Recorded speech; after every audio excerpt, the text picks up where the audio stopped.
નમસ્કાર. પગનો ઘૂંટણનો દુખાવો થતો હોય તો વચ્ચેની જે આંગળી છે એને કોપરેલથી લઈને આ રીતે માલિશ કરવાથી આપણા પગનો ઘૂંટણનો દુખાવો દૂર થાય છે. એ જ રીતે ઓપોઝિટ હાથ તેલ લઈ અને માલિશ કરવાથી આ રીતે માલિશ કરવાથી આપણા પગનો ઘૂંટણનો દુખાવો દૂર થાય છે. રિલેક્સ. છાતીનો દુખાવો થતો હોય તો આપણું હાથ ડાબી બાજુ છે, તો આપણો જે જમણો હાથ છે એ આપણે મૃત સંજીવની મુદ્રા કરવાની. તો આ પોઝિશનમાં કરીશું અને બંને હાથને આ રીતે વાળીશું. અને કહેવામાં આવે છે મૃત સંજીવની મુદ્રા. સવારે ભૂખ્યા પેટે કરો અને સાંજે પણ 5 મિનિટ કરો તો મૃત સંજીવની મુદ્રાથી આપણે હાર્ટ એટેક આવતાથી આપણા શરીરમાં રાહત રહે છે અને છાતીમાં દુખાવો થતો અને 10 વખત પલકારા મારીશું.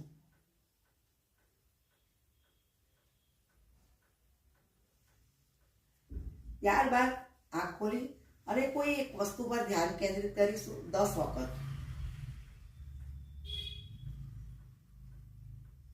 રિલેક્સ.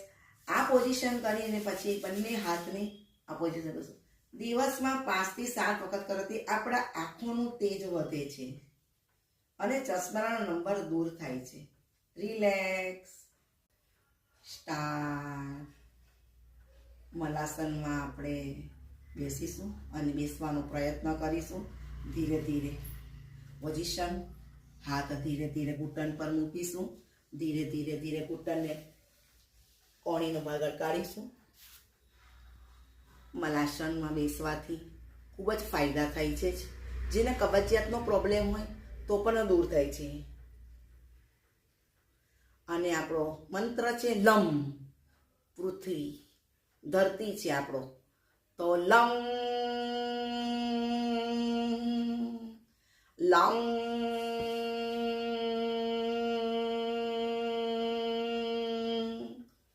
લમ. રિલેક્સ. ધીરે ધીરે બેઠા થઈશું. ધીરે ધીરે એક શ્વાસે બેઠા થઈશું. રિલેક્સ.